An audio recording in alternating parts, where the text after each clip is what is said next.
समर्थन करें, क्या कहना सर आपका? देखिए, कैथोलिक काउंसिल हो, उसके सबने पूरे केरल के एमपीज को किया है, तो इससे साफ है कि उनका तो जो कैथोलिक के पादरी होते हैं केवल अपना रिलीजियस और एजुकेशन से ही ताल्लुक रहता, कोई सियासत से नहीं।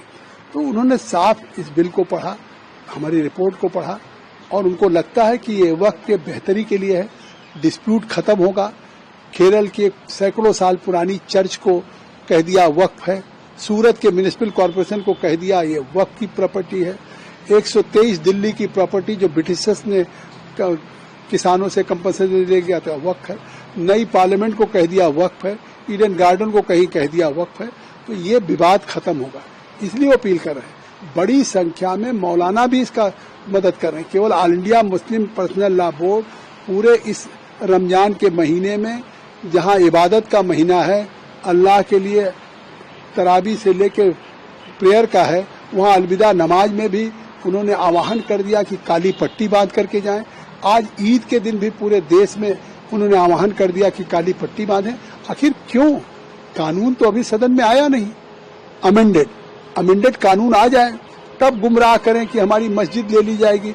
जब संसदीय कार्य मंत्री किरण रिजिजू जी ने कह दिया कि हम कोई मस्जिद नहीं लेंगे, कब्रिस्तान नहीं लेंगे, सरकार क्यों लेगी?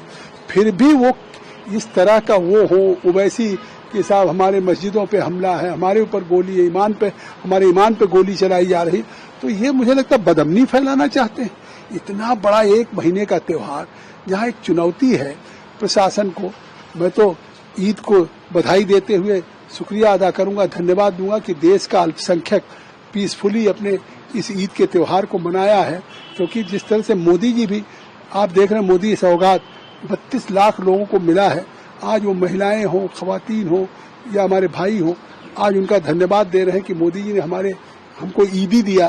तो ईदी मतलब होता है कि तो हम सबका साथ, सबके विकास की बात कर रहे हैं।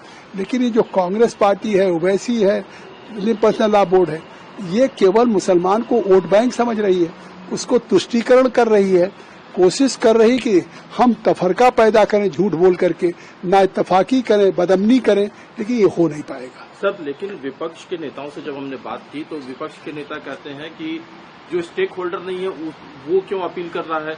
जब आप जेपीसी की मीटिंग करते तो उस समय में भी ये बात उठी थी कि जो स्टेक होल्डर्स नहीं है, हिंदू संगठनों को क्यों बुलाया जा रहा है। विपक्ष के नेता कह रहे हैं कि सरकार को इस बिल को लेकर के पूरा समय लेना चाहिए, नहीं तो इसका भी हश्र जो कृषि कानून थे 3 उसी तरह का होने वाला है। इस तरह की धमकियां तो आर्टिकल 370, 35A जब अमित शाह जी ला रहे थे तो कह रहे थे कि इसका हश्र ये होगा कि खून की नदियां जम्मू कश्मीर में बह जाएगी, और एक बूंद भी खून नहीं गिरा और कहीं चू भी नहीं हुआ। और उस 370 और 35 खत्म करने के बाद जम्मू कश्मीर में हर जुमे के दिन नमाज के बाद पत्थरबाजी होती थी, जो दिया जाता था 500-500 रुपया दे करके, एक पत्थरबाजी की घटनाएं नहीं हुई। ऐसे ये धमकी नहीं चलेगी। कानून बनाने का अधिकार देश को है। सरकार ने कानून सीधे नहीं बना दिया, खुद स्पीकर साहब से आग्रह किया सरकार ने कि इसको जेपीसी को सुपुर्द कर दिया, और जेपीसी ने देश में जब कोई कानून बनता तो हमने सभी का 1.25 करोड़ लोगों ने अपने रिप्रेजेंटेशन भेजे। तो क्या मैं केवल उसमें मुसलमान को सुनूं, हिंदू को न सुनूं, सिख को न सुनूं, ईसाई को न सुनूं, या हम हाई कोर्ट के सभी बार काउंसिल को न सुनूं जो कानून बनाने जा रहे हो। फार्मर जजेज आना चाहते थे, वाइस चांसलर। तो ये कहना कि साहब आपने क्यों फार्मर जजेज को सुन लिया। तो जब एक एग्जॉस्टिव कानून बनाने की कोशिश हम कर रहे थे तो देश के सभी स्टेक होल्डर से सुना, सभी राज्यों में गए, जितने मुस्लिम स्टेक होल्डर्स थे, आज तक किसी कमेटी ने इतना अवसर नहीं दिया होगा।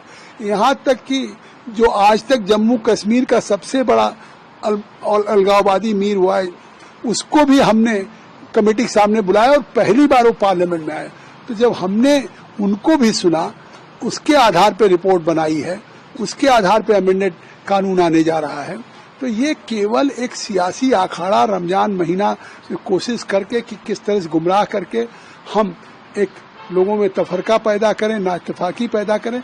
लेकिन मैं बधाई दूंगा देश के अपने अल्पसंख्यक भाइयों को कि उन्होंने इस त्योहार को मनाया, उनको बहुत बधाई। और ईद को के दिन भी आज ठीक से उन्होंने त्योहार मनाया। अलविदा में भी, जबकि all India Muslim personal law board ने कोशिश की कि काली पट्टी बांध करके और कुछ इस तरह से तनाव पैदा किया जाए कि कुछ न कुछ हो। लेकिन ये केवल सियासत है। इस मजहबी महीने में जहां पूरा महीना रोजे का हो, उसमें इन लोगों ने जो किया है इसको मुसलमान माफ नहीं करेगा। सर, आप चाहते हैं कि इसी सत्र में बिल आ जाए और ये कानून की शक्ल ले ले? हमने अपना काम कर दिया, हमने अपनी रिपोर्ट प्रस्तुत कर दी, उसको अडॉप्ट कर लिया सरकार ने। अब उस पर अमेंडेड बिल लॉ डिपार्टमेंट और सबसे करके लाती है। वो भी गृह मंत्री जी का भी बयान है कि हम लाएंगे। अब किस दिन एजेंडा होगा ये स्पीकर साहब बिजनेस एडवाइजरी कमेटी की राय से होता है, जिसमें सभी दल के लोग रहते हैं। तो जिस दिन बीएससी तय कर देगी उस दिन ही बिल आ जाएगा।